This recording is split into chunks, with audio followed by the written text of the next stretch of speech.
দেবী শীতলা তার ভক্তদের সকল ক্ষতির হাত থেকে রক্ষা করেন ধর্ম বর্ণ নির্বিশেষে। তাই ধর্ম হোক যার যার, বড় মা সবার।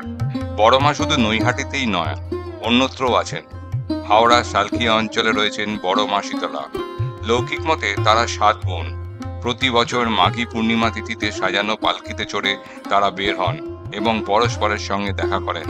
ঐতিহ্য মেনে এই দিনটি মহা সমারোহে পালন করা হয়। সালকিয়ার বিভিন্ন অঞ্চল থেকে হাজার হাজার মানুষ শীতলা মাতার স্নানযাত্রায় অংশ নেন। 100 বছরও বেশি ধরে শীতলা মাতার স্নানযাত্রায় অংশ নিয়ে আসছেন বহু মানুষ।